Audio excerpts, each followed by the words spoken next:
The 612th edition of the Four Corners podcast starts right now.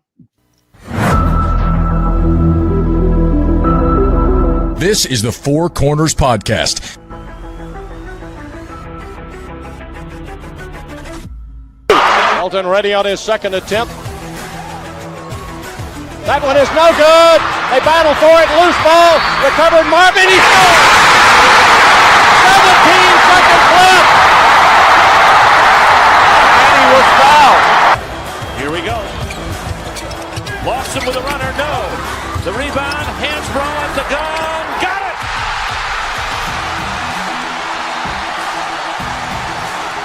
They were 4 for 24. Hansbrough on a switch on Paulus. A deep three. And Green rips down the rebound in traffic. 4-on-1. What a great job. What a terrific job in transition. I mean, you couldn't plan that any better as a coach. Tipped away by Johnson. It's loose. Page. Johnson. Oh, they're dancing in the aisles. They're high-fiving. They're celebrating. They're going bananas on Franklin Street. Pass to Britt, 15 seconds to play. Up high to Page, gets a screen from Meeks. Page driving in on the left, high off the glass for two. Louisville with 7 seconds. Jones has it, goes left corner, Black's here for three. Back iron, 1 second to play, stick up, no! Carolina wins it! The Tar Heels win it! 72-71. 6 seconds to go. Pinson comes front court. Pinson to May for the win. Got it! Luke May! He got it! 0.3 of a second! Luke May gives Carolina the 75-73 lead. Are you kidding me? Inside 30 overall. Love, top of the key. Oh! Big time delivery. Here are your hosts, Josh Marlowe and Anthony Pagnotta. Hello and welcome into another edition of the Four Corners podcast. We are powered by Carolina Electrical Services. Josh and Anthony back with you guys here on a Saturday, a day removed from Carolina's big blowout win over North Carolina Central last night in the Smith Center. We're here to talk about that win for Carolina. We'll take a look at the box score. I'll read you a quote from Hubert Davis's post-game press conference. We'll give our stat of the game and so much more, but we'll go ahead and get right into this edition of the show.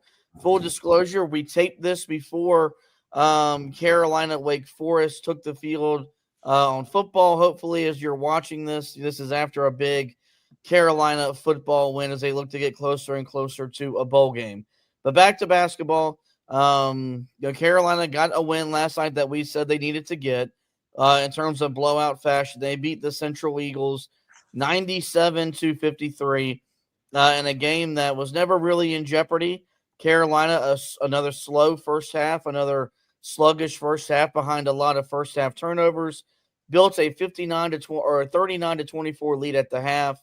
They'd run away with the game in the second half behind a 58-point second half. The second time this year Carolina scored 58 points in the second half. Ironically enough, both those games have happened on Fridays, albeit against different levels of competition. Carolina was led by their two big men.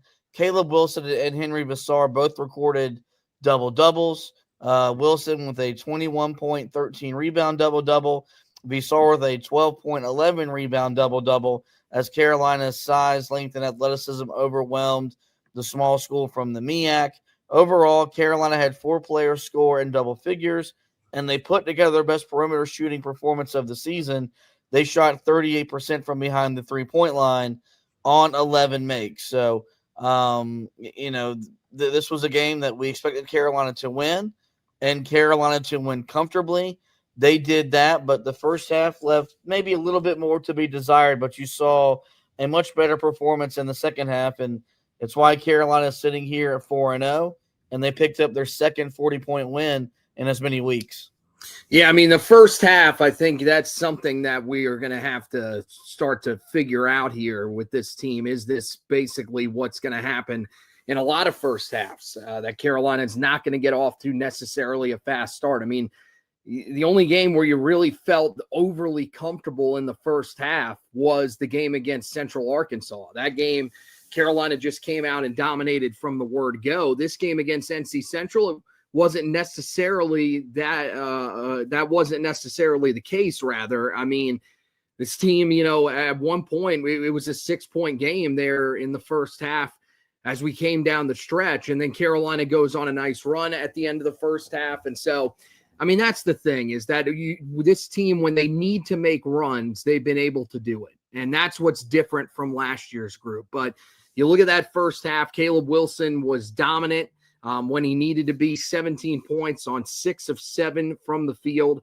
Had 9 rebounds, nearly had a double-double in the first half for Carolina. And so that was, I think, ultimately the difference for the Tar Heels in that first half. And then the second half, everything just starts to click, right? Everything starts going down from the outside that needs to go down.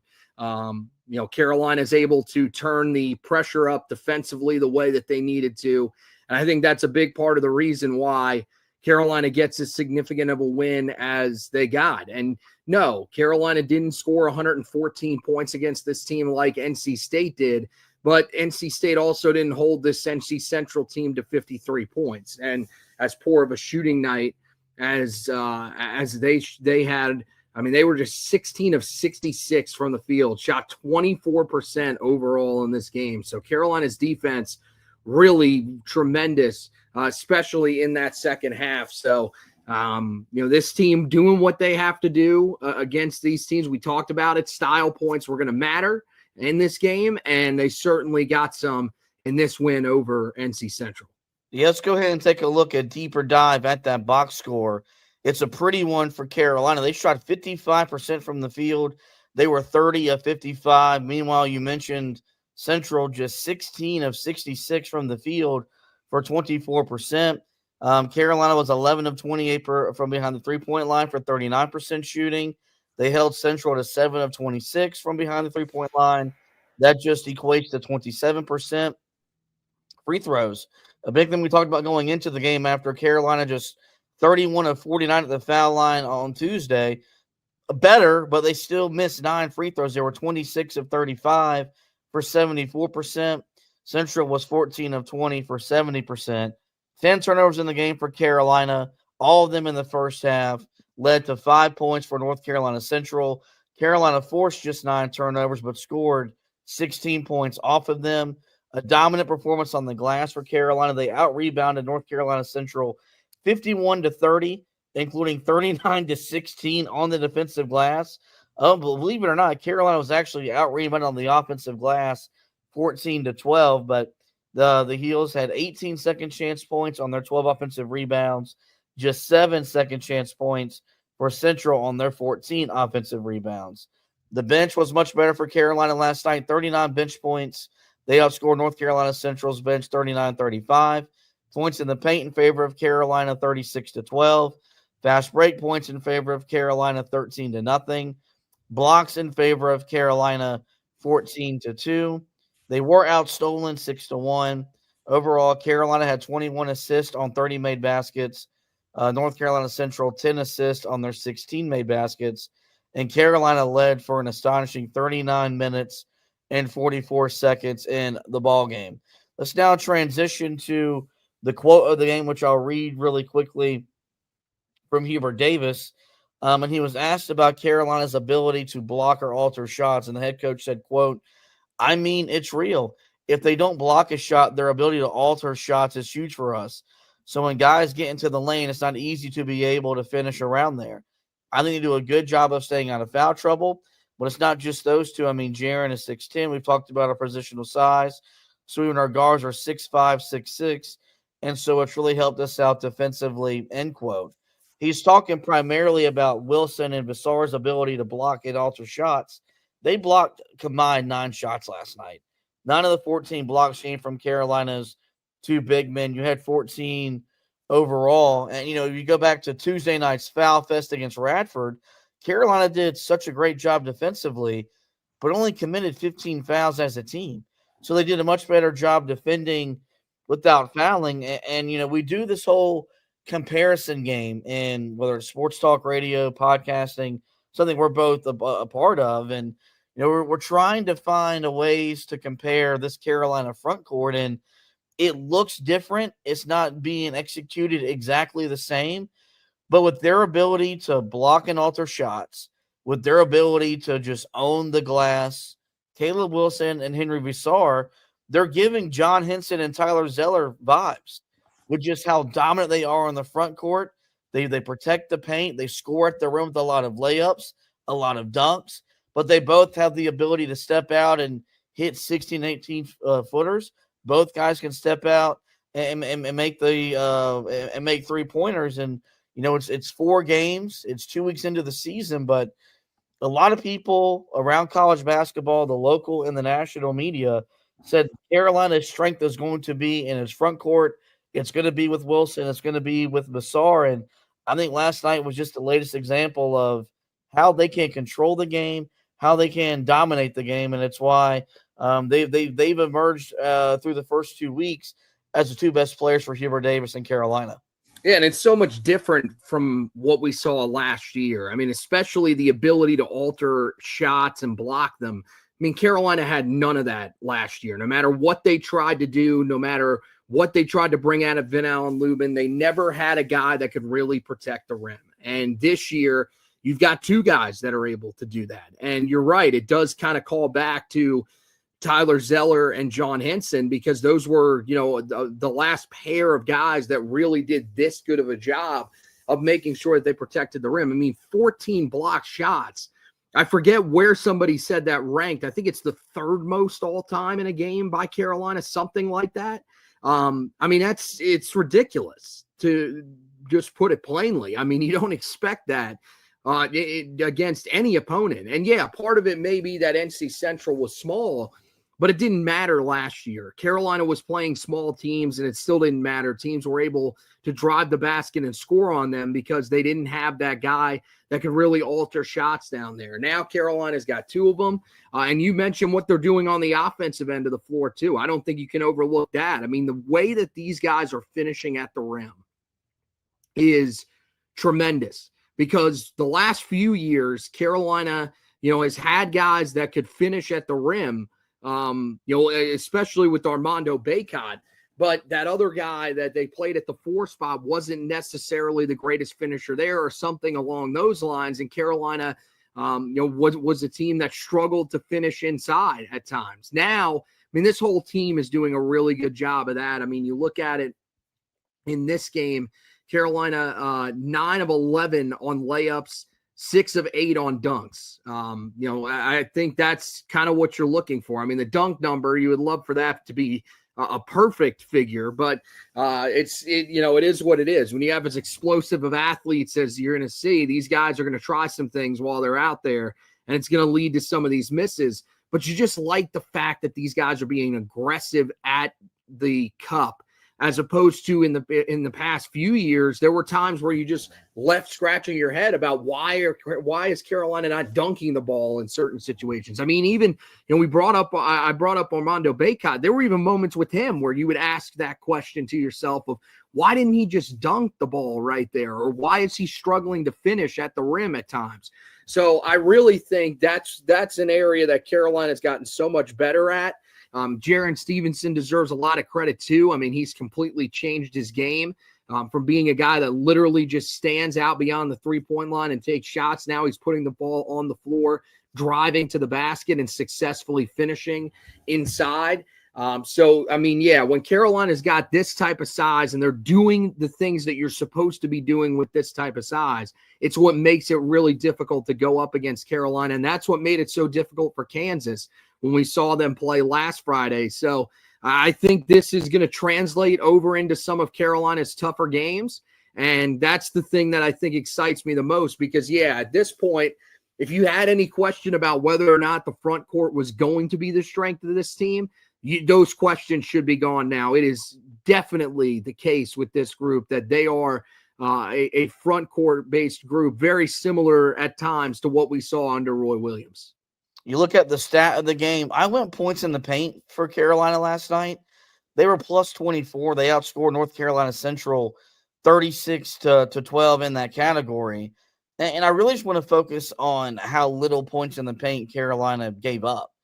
I mean, you're talking about, 12 points in the paint. That means 6 made baskets. And what that tells me is that, they made 6 baskets inside the painted area. They took 66 of them, or they took 66 shots total. How many shots are even being attempted down there? And that really just goes back to the size. And this isn't the first time we've seen Carolina really overwhelm an opponent in that category. It was even with Radford on Tuesday, just one of a quirky box score type of thing. But Carolina was plus 28 against Kansas points in the paint a week ago. They outscored the Jayhawk team 48-20 in the painted area. So what it means is Carolina can put the ball inside and get consistent production, something they could not get a year ago. But on the flip side, teams are hesitant to come in there and shoot because of the size, because of the length and the athleticism and that ability to alter shots. And I think that's really important, because what's really struggled Carolina at times is they've really struggled to keep teams out of the lane because they haven't had a shot blocker. They haven't had a rim protector. Even for as big as Armando was, you never thought of him as someone that could protect the rim because he was a below-the-basket big man. He wasn't really explosive, couldn't go up and get shots. When you look at Carolina's blocks, look at how high off the floor Caleb Wilson is elevating and how hard he's spiking the ball elsewhere, whether it's into the stands or, one time he blocked it past the three-point line and he blocked it so hard, it just went out of bounds. But he blocked it with the intention of trying to block it to where Carolina could grab the loose ball, run down the other end for a layup dunk, or maybe a transition three. And I think that's something that's really important. We talked about being able to contain the dribble drive, and that's a big thing for any team. You want to be able to keep teams out of the lane. But what was really detrimental to Carolina these past couple of years was if they got beat early on, and it always felt like in November and December, their perimeter defense was nowhere near as good as it's been so far this year. Well, when they got beat, it meant a bucket, it meant a foul. That's no longer the case. So if Carolina does get beaten off the bounce, you've got 2 tall trees standing back there that are going to impact and alter shots to the point where even if they get beaten off the dribble, they're not going to look to drive inside. And so, yes, it's against a MEAC opponent, but when you look at what Carolina did against Kansas in points in the paint and what they did last night against points in the paint, you mentioned this gives an old school Roy Williams feel. That's what Roy Williams teams did, man. They average, 40 to 45 points in the paint in their championship caliber seasons, but also they didn't give up points close at the rim. They made teams can settle for long shots, miss shots, dominate the boards, get out and run in transition. And we've seen glimpses of that here early on through the first 2 weeks of the year. Yeah, it's ridiculous, the box score, if you go and look at NC Central's, because as I thought, the first half, NC Central has 10 points in the paint. And a lot of that was, Corey Harvey was getting to the basket. There were a couple other guys that were able to find ways to the rim. In the second half, Carolina allowed 2 points in the paint. That's it. So everything that NC Central was taking was from the outside. Maybe there were some shots that were taken inside. They weren't going down. So it didn't really matter. Nothing that area of the game was not affecting Carolina at all. So those easy shots for NC Central were not going down. Instead, they had to settle for shots from the outside. And that's ultimately what you want. You want to take away those easy finishes at the rim because, you mentioned it over the last few years. Teams have been able to drive in there pretty successfully on Carolina, and it's been relatively frustrating. With Armando, really Armando, it took until his final year with the team. And that's when he started to become a little bit of a rim protector. And even that, it wasn't, every single game. It was time to time. He would do a really good job of protecting the rim. And there were other times where teams were able to score on the inside on Carolina. This team, it seems different. It just seems like Carolina is doing a much better job of sealing the basket. You talked about, the game against Kansas. Kansas not able to drive in there, settling for a lot of tough shots, especially in that second half. And that's a big part of the reason why Carolina was able to be as successful as they were, because they've got the guys that can defend on the perimeter. And the other thing is that these are guys, we saw it multiple times last night where there's a switch and these guys are put in situations where they're having to guard these quicker guards. And you see that, in years past, that those mismatches were deadly for Carolina because guys would be able to drive right past Baycott, Van Allen Lubin, especially last year, and get to the rim and easily finish. And you would say, well, there's nothing you can do about it. You just got switched on there. That's something that Carolina can't afford to do. This year's team, they can switch just about everything because of the athleticism, because of the length.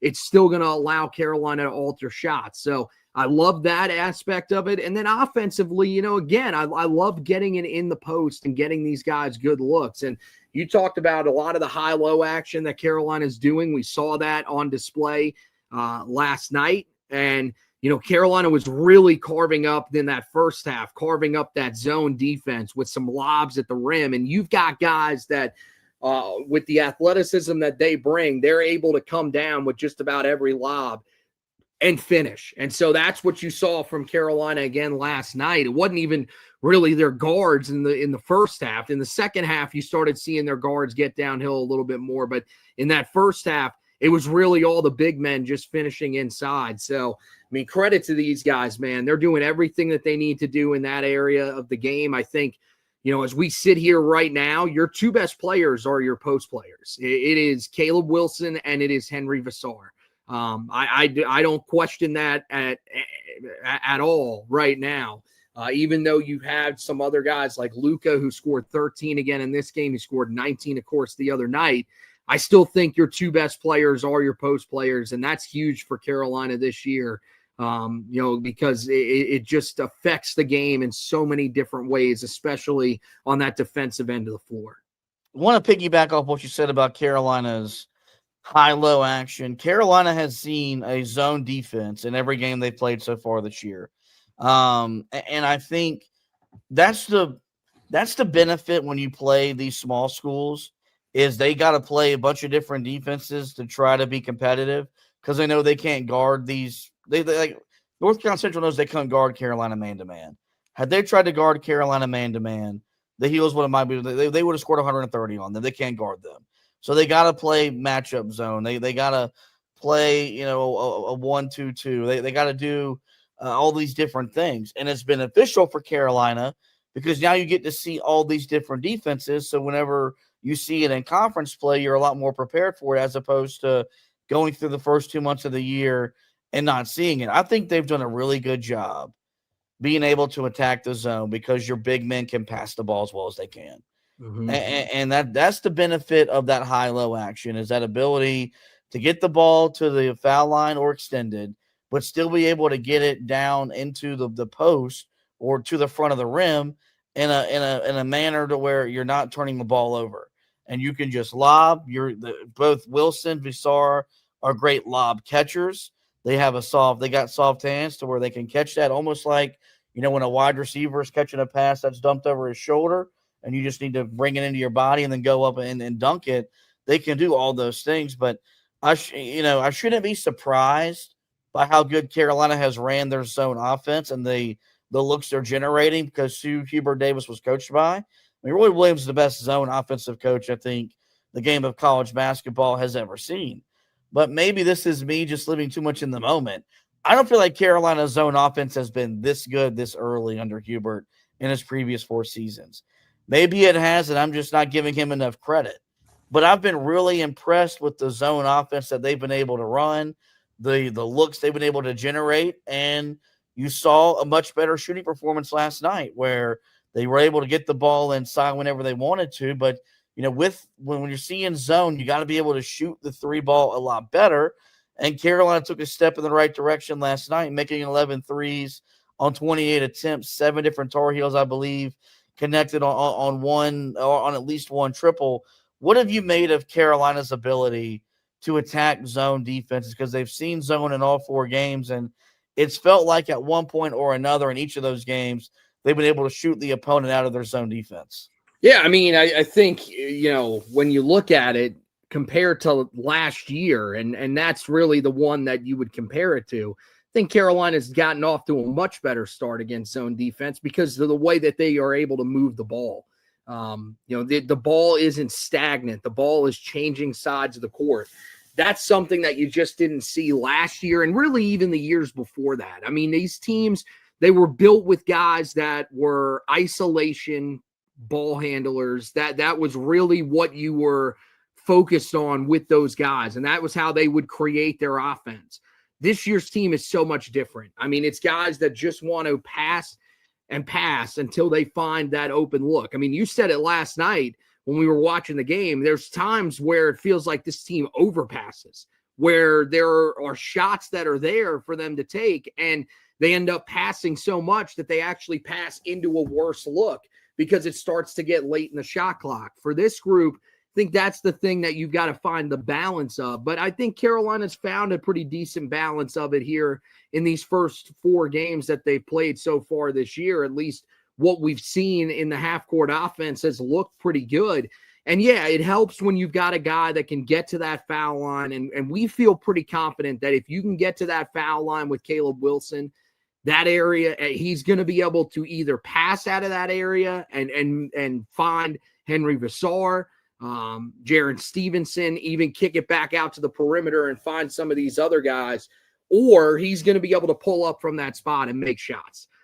We did not have that last season. There was not a guy that could get to that spot on the floor. Now, part of it was that these guys were just small. So there were guys that would get to those spots on the floor, and then their shot would get blocked because you're matched up against a guy that's 6'9", and you're 6'6". So if that, I mean, with some of the small lineups that Carolina ran last year. So I think this year it's a little bit different. Carolina has the shooting prowess from a guy like Caleb Wilson because his shooting touch is crazy. No matter where it is on the floor, it is phenomenal. And so I think that Carolina's really been able to attack the zone defense when they've seen it. And it's led to a lot of success. And that's something that, feels good that Carolina's not bothered by zone defense, because last year they were bothered by it. They would take really bad, really poor shots in terms of shot quality. This year, you're not seeing that. I mean, we saw some of it in the first half. There were some shots that I didn't necessarily love that they were taking. But I do think for the most part, Carolina took really good shots last night. And you saw, especially in that second half, that was really where Carolina was able to go off against that zone. So I feel pretty good about where Carolina's at attacking that area of the game, especially because teams are probably going to continue to use it against Carolina, even though it hasn't necessarily been overly effective just yet. There are going to be teams that'll think to themselves, we can do a better job of that, especially when you get to some of the more athletic teams that you're going to play on your schedule. So Carolina's got to continue to do the things they're doing against it. And if they do, then I think they're going to be very successful on that offensive end. Yeah, the ball movement, I think, has been the biggest key. Carolina, 21 assists on 30 made baskets last night, led by Kyan Evans, who had a 7-to-1 assist to turnover ratio in 27 minutes. He last night played a steady game with 7.7 assists, was a plus 34. If you are a guy that subscribes to the plus minus, really tells you how beneficial he's been to Carolina. I just came away from last night's game. Like, I think of all the players on offense, he's the guy I want him to seek his offense more often. I want him to be more aggressive. You mentioned that I mentioned the overpassing. It felt like times last night he was passing up shots that I want him to take, that I thought were really good shots. And sometimes he gave up a good shot to get a great shot, but sometimes Carolina did overpass. And because they overpassed, the shot clock got run down, and all of a sudden they were having to take a contested shot or two, the very few that they took. But I think he's just been a steady force for Carolina at that point guard spot. And if so, I was the one that did it. Maybe we put too much expectation on him scoring wise in his early Carolina career. I do think the fact that Seth Trimble is injured does make it easier for us to demand more from him from a scoring perspective. But his level of play has been steady. He looks to pass. He looks to get his teammates involved. His defense is his best attribute because he defends, I think, at a really high level. But I do think, part of this with Trimble being out, you've got Luka Bogovac there at the 2. Carolina played Evans and Derek Dixon together in the second half, something I really liked because it gave Carolina an even bigger feel, in that backcourt, and you had 2 ball handlers, which is something Hubert Davis talks about all the time. I do want him to start to seek his offense more often because he can be an explosive scorer, but I think that's just me nitpicking a guy who put together a real sound performance in a blowout win last night over North Carolina Central. Yeah, I mean, I think you're right. I would like him to seek his offense a little bit more. I tweeted that out after the game as well because I think that his offensive game is really good. We saw his ability to slash and get to the basket last night. I think that certainly is something that we want to see more of from him. I mean, I get it, man. Your strength is shooting from the outside, and we definitely want to see you be confident in that area. There's no doubt about it. But at the same time, when you can get to the basket and get those easy finishes, that's something that right now we don't necessarily have. That's the one thing that's lacking with Luka in the starting lineup, with Seth Trimble out with the injury, is there isn't a guard that puts a ton of pressure on the rim or that can drive to the basket and create on their own, when it comes to finishing inside. That's something that Kyan Evans, I think, has the ability to do, but he's just not seeking that out. He's wanting to share the basketball and allow the other guys to really step up. When he needs to step up, the good news is that he's been able to do it. You go back to the first game against Central Arkansas, stepped up, looked really good. That game against Kansas, he needed to step up in that second half. He did. He stepped up and played incredibly well and really, was looking for his offense in that game. These 2 games, I feel like he's probably thought to himself, I don't necessarily need to look for my offense nearly as much. I'm just going to be the guy that's going to facilitate everything. And I think right now, with what you're seeing from him, that's more than okay in these games. I mean, you're right. You're nitpicking a little bit when you're talking about a 44-point win and you're telling him, hey, man, we need you to seek your offense a little bit more. They scored 97. I think they'll be fine. But you want to see that confidence there for him when you get into some of these bigger games. And I think it's going to be there, but it's not a guarantee. And so, yeah, you'd like to see some of these games here. Maybe Navy is a game where he comes in and steps up and plays really well. That would be nice for Carolina.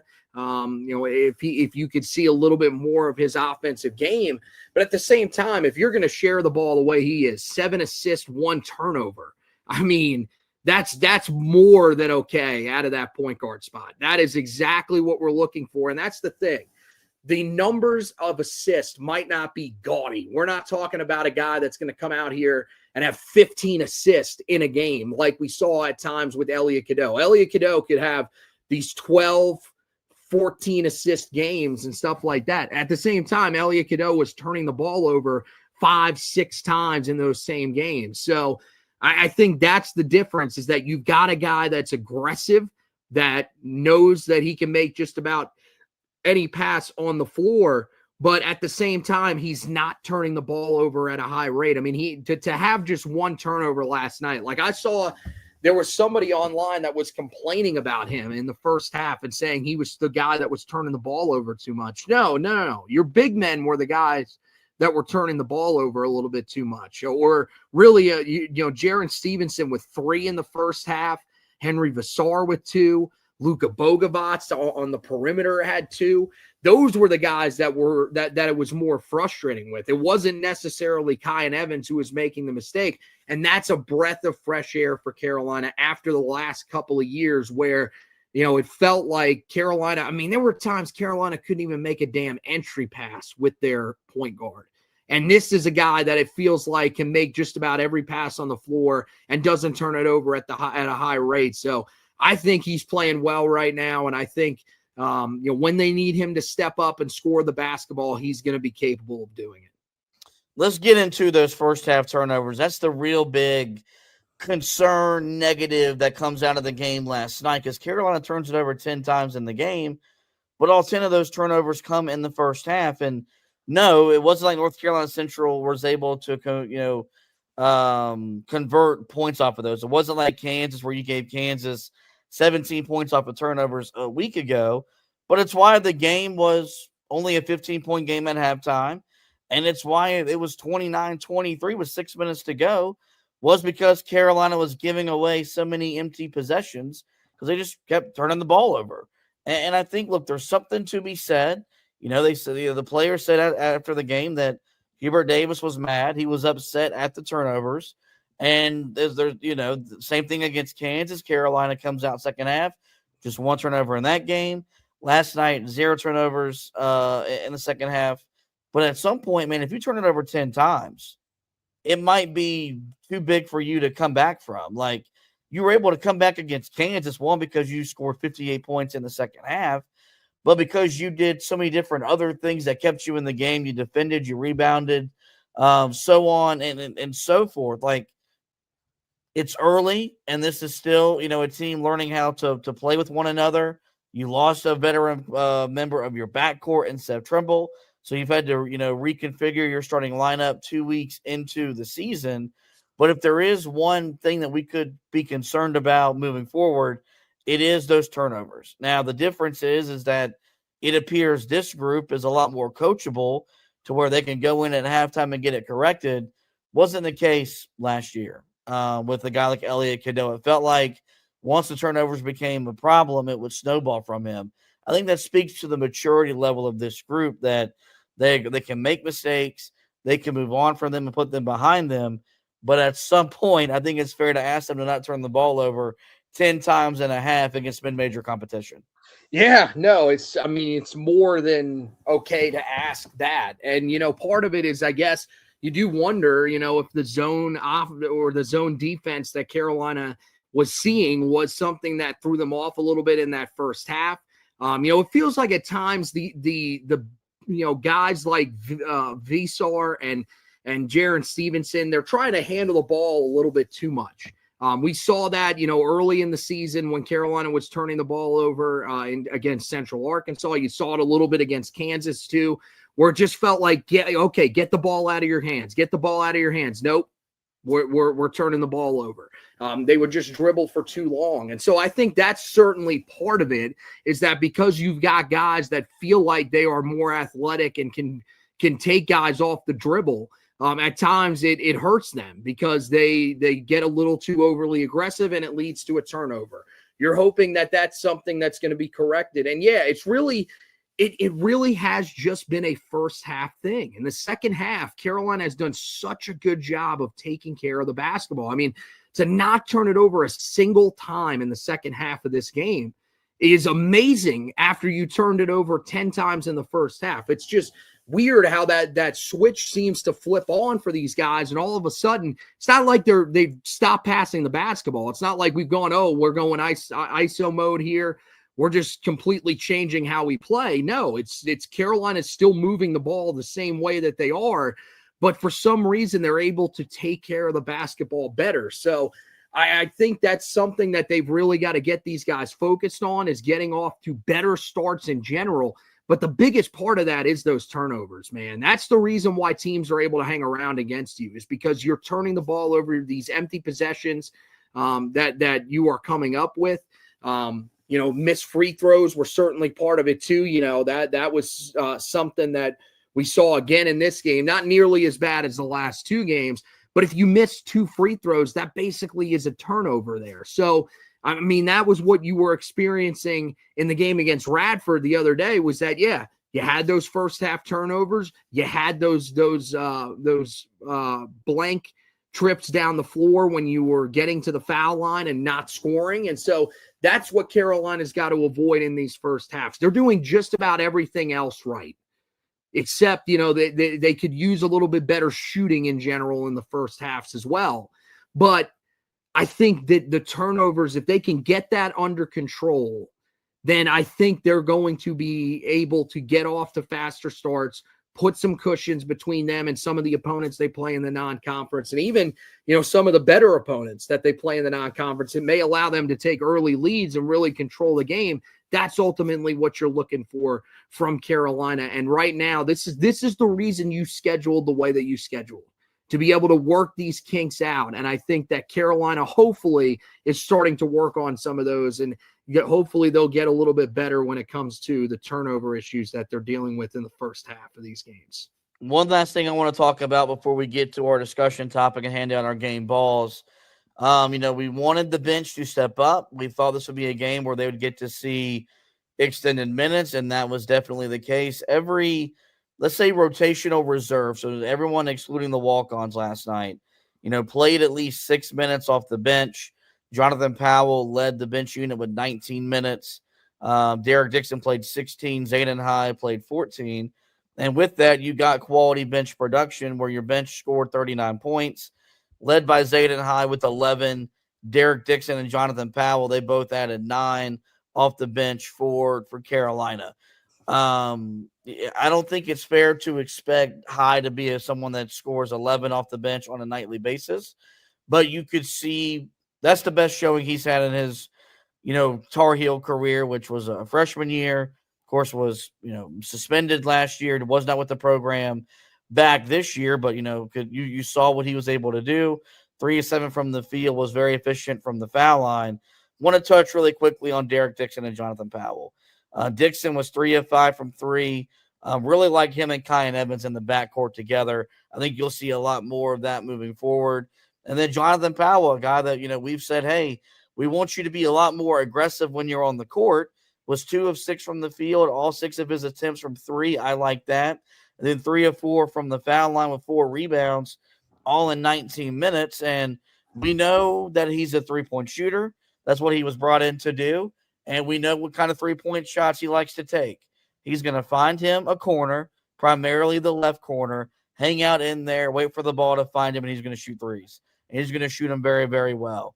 But I think, you saw the game from him last night that I think needs to be more consistent. And that needs to be something that Hubert Davis can count on a nightly basis. And then, Derek Dixon's got off to a real quiet, good start because he's coming off the bench. He's not playing starter-like minutes, but he's impacted the game, I think, in a positive way every single time. And last night you saw his shooting really come to the forefront, making 3 of his 5 3-point attempts. And so, we talked about, with Luka and Jaren Stevenson now both solidly going to be starting until Seth Trimble comes back. It does compromise the bench unit, who could step up and score. And while Zayden High was your leading bench scorer, I believe more in what Derek Dixon and Jonathan Powell can do on a much more consistent basis, putting the ball in the basket as someone that's not in the starting lineup. Yeah, I think you got to give some credit to Zayden High. I think when we're asking the question about who at that 5 position is going to step up, this is one of the games where he did step up. You score 11 points. That's not nothing. I know that it was against a lot of the NC Central, bench and stuff like that. But I think you have to give him credit for stepping up and being one of the guys that was on the floor making plays during that time, because there's still a game going on. So I don't think that this means that he's a guy that's going to come in and just take over now. And all of a sudden we're going to look at the bench unit and say, dude, Henry, we could play you 25 minutes and we'll feel really comfortable with that. No. I don't think that's the case. But I think you've got to give him credit because we challenged him and James Brown to both step up. And I thought last night, Zayden High definitely stepped his game up on the offensive end of the floor. He had one play where he just threw a ball up underneath the basket and just completely missed the rim, where I was like, what was that?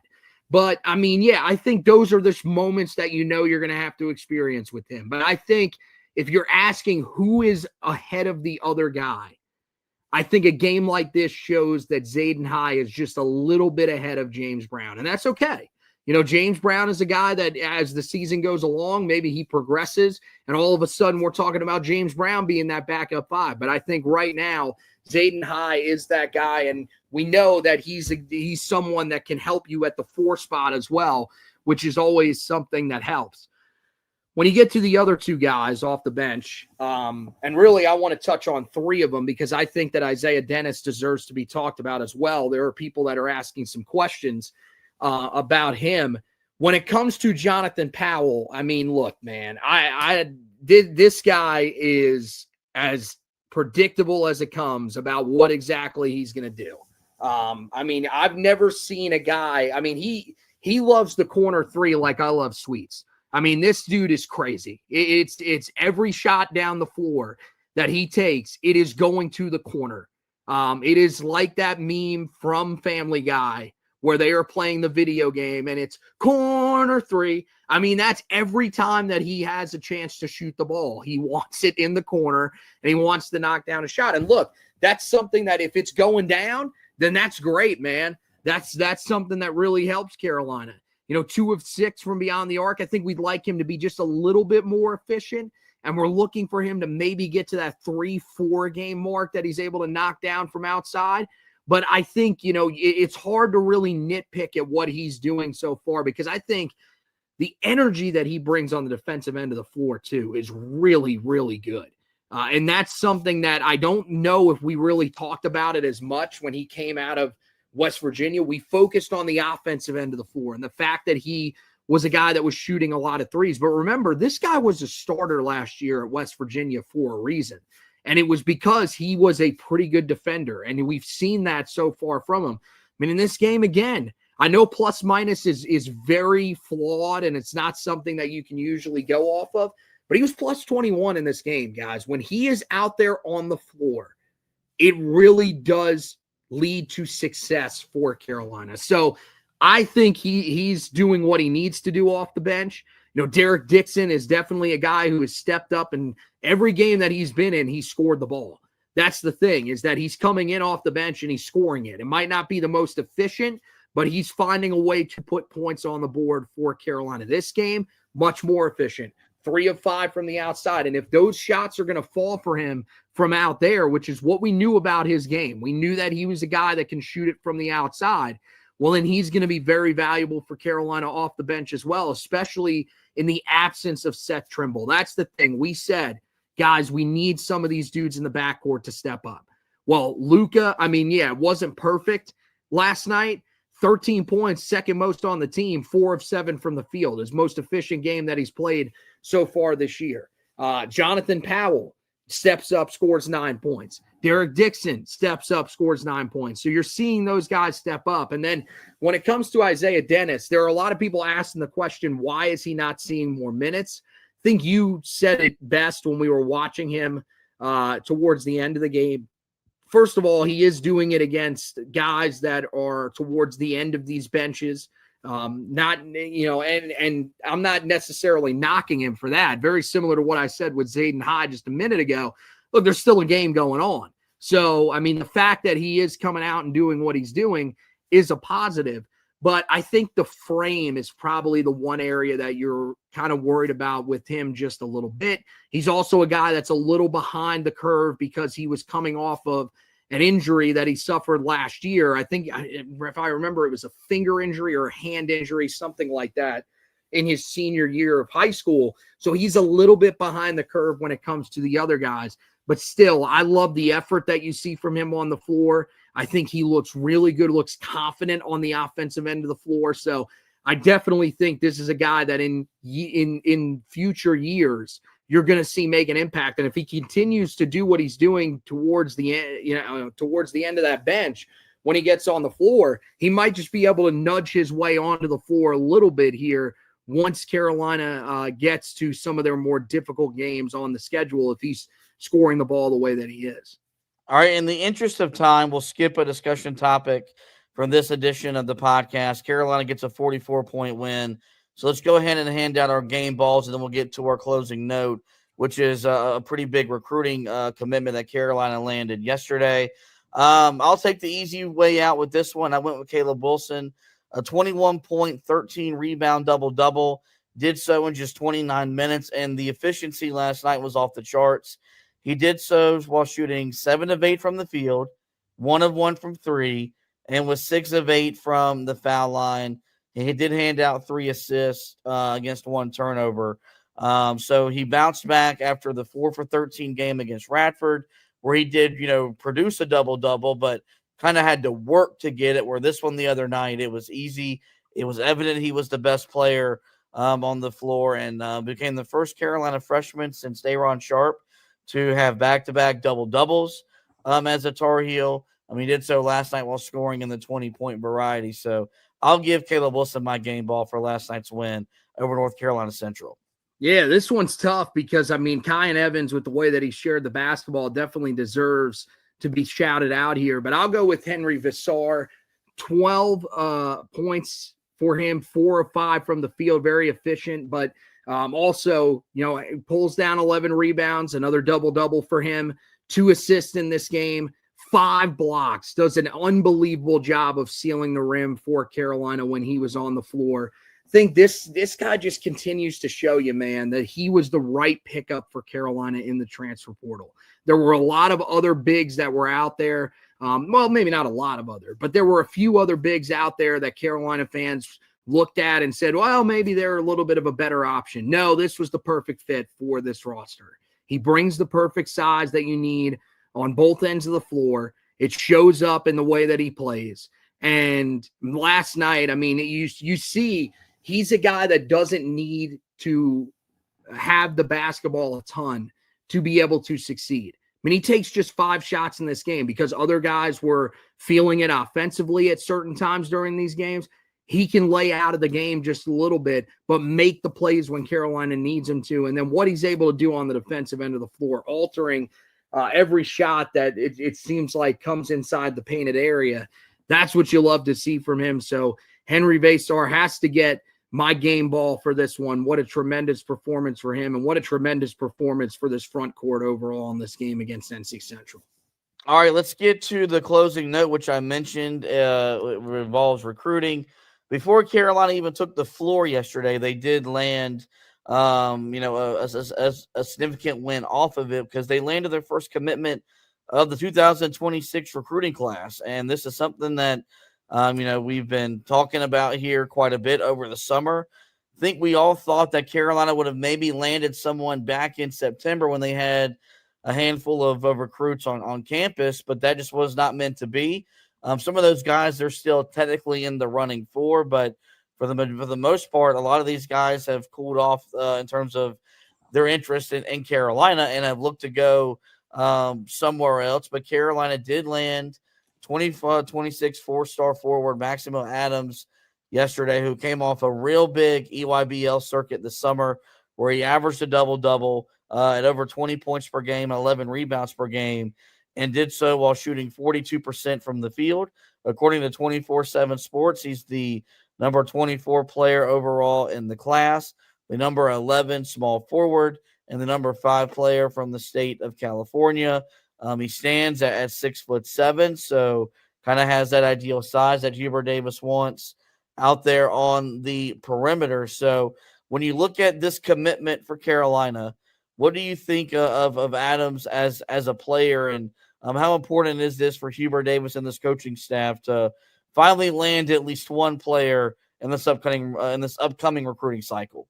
Oh, it's big for sure. You need to get your first guy in here, really start to build this class, and you get a 5-star. It's a guy that I think some people are going to criticize because, he's not ranked inside of the top 10 in the country like we have seen some of the headliners for Carolina in years past. But this is the thing. I don't necessarily think that Carolina's done just yet, and they could go after another guy that could be a bigger headliner for this class. Still, you're talking about a guy that on the EYBL circuit last year was considered, according to Adam Finkelstein of 24/7 Sports, one of the biggest breakout players of the grassroots season. Shot 52% from the field, 42% from beyond the arc. Was a guy that really, shows that he is very versatile on the offensive end of the floor. At 6'7", he's got that perfect size. You know what they say. He's got the perfect size, the perfect athleticism. And he's definitely a guy that, could be capable of playing, if they needed him to, a little bit of 4, but he's probably going to be a guy that plays that wing spot.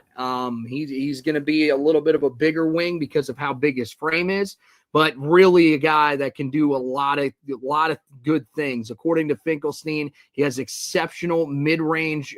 He's an exceptional mid-range shooter off the dribble, can create space with his handle, has very advanced footwork, and both at the end of his drives and in the mid post. He's even a threat to make some tough one-footed step back shots, which is something that, we have not seen at Carolina from that 3 spot in a while. So I think he's a really good shooter overall. He's definitely a guy that I think Carolina really valued in this class and that they needed to pick up. And yeah, now you can get the momentum rolling a little bit. You've got a guy that, is a part of the class that people feel pretty confident in. Carolina landing him over Michigan State, Texas, and Kentucky. Kentucky was the big one for me that was in on him that I think really shows that this is a really, really good player that Carolina is bringing in here. So I think Carolina's got a really solid piece to build off of in this class. And now, it's about being able to land somebody else, mainly the guy that was on campus last night in Dylan Mingo. That's the guy that we see the attention turn to now.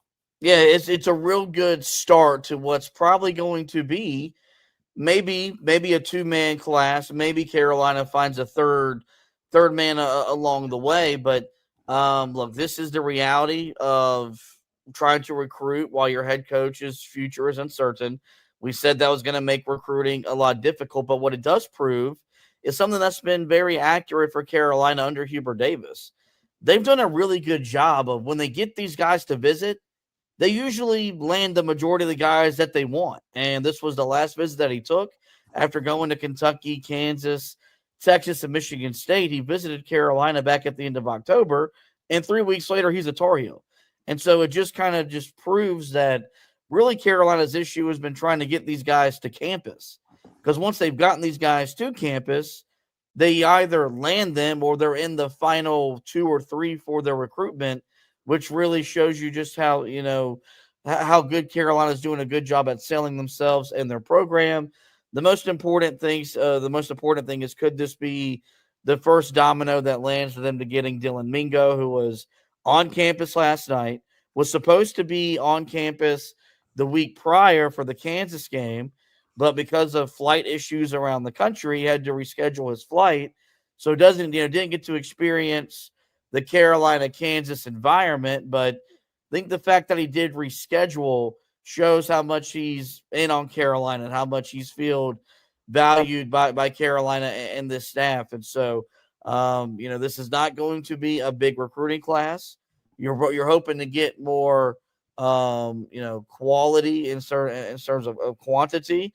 And depending on which service you look at, some rate him as a 4-star, some rating him as a 5-star. Regardless, you got a top 25 player in the 2026 class last night. And the hopes is that it leads to Dylan Mingo, the 2026 combo guard for Carolina. Because if you land those 2 guys, with the way the roster is kind of set up, you could have a lot of these guys that are on the roster this year back next year that could really just allow Carolina to add via the portal to really strengthen up the roster in a big way for next season. So I think you got to be happy for Hubert and the staff, because it's not from a lack of effort. It's not from a lack of trying. It's just the reality of recruiting in 2026 or 2025 when, your head coach is coaching for his job. You're not going to be able to land these types of guys that you're used to landing, but they got one in a big way last night. You hope that's the first domino to fall in the next recruiting cycle for Hubert Davis and the Tar Heels. With that, that is going to wrap up this edition of the show. In the meantime, guys, we'll direct you guys to the website, HeelToughBlog.com. Full coverage of the North Carolina Central game can be found there. I've got the recap up on the website already. You can go and check that out. We had you covered the Adams commitment as well. So all that basketball news can be found on the website. Same thing with Carolina football. Anthony had you covered with the Wake Forest game with the preview. We'll be back getting you covered with the recap game, as well as hopefully Carolina did secure a big win on the road in Winston-Salem. It's the busy time of the year for us with both football and basketball in action on their respective playing surfaces. So there's a lot of articles going up on the website. We encourage you to visit the site every single day. That's HeelToughBlog.com, the best coverage of Carolina basketball and Tar Heel football. As for the podcast, you guys know where to find us. Every major podcasting platform. Just search the Four Corners Podcast and we'll pop up. There, we encourage you guys, rate, review, and subscribe. That way you don't miss any editions of the show during the season. If you're a video consumer, like and follow us on Facebook. Subscribe to the YouTube channel. Follow me on Twitter at HTB_Josh. When you do so, you'll be notified anytime we go live talking Carolina basketball. With that, that is going to wrap up this edition of the show. Doing Anthony once again for hosting with me. We want to thank you for watching and listening. And as always, go Tar Heels.